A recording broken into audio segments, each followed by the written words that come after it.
একজন সুন্দর মানুষের থেকে একজন ভালো মন মানসিকতার মানুষ জীবনে পাওয়াটা হয়তো শ্রেষ্ঠ উপহার। আমরা সবসময় ভাবি আমাদের জীবনে কি হবে, কি হবে, কি পাবো। আসলে আমরা তাই পাই যা আমরা চাই। আমাকে একজন মানুষ বলেছিলেন, তুমি যেটাই চাও সেটা বিশদ বিবরণে চাইবে।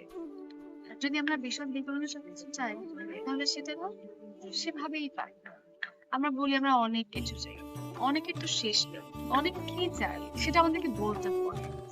এই মহাবিশ্বের কাছে আপনি যা চাবেন, এই মহাবিশ্ব আপনাকে ঠিক তাই করবে। আপনি ঠিক যা করবেন, আপনি ঠিক তাই পাবেন। যদি আপনি আজকে ওকে কষ্ট দেন এবং খুশি হন, একদিন আপনিও কষ্ট পাবেন, অন্যরা খুশি হবে।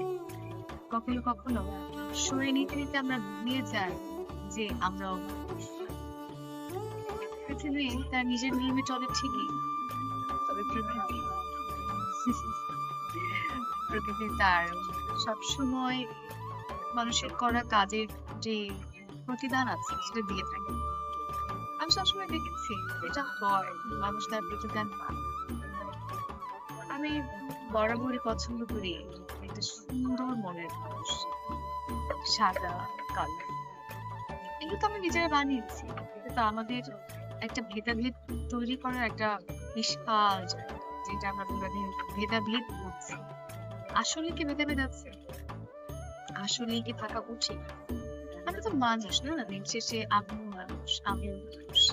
ওই যে কালো রঙের মানুষটা সেও একটা মানুষ, এবং সাদা রঙের মানুষটা সেও একটা মানুষ। সাদা এবং কালোটা কি খুব গুরুত্ব রাখে, নাকি আমরা গুরুত্ব করে দিয়েছি? রাখতো না, যদি আমরা না এটাকে গুরুত্বপূর্ণ করতাম। খুব আফসোস হয় আমার, খুব কষ্ট হয়, কখনো কখনো নিজের জন্য। কেন আমি মানুষ হলাম?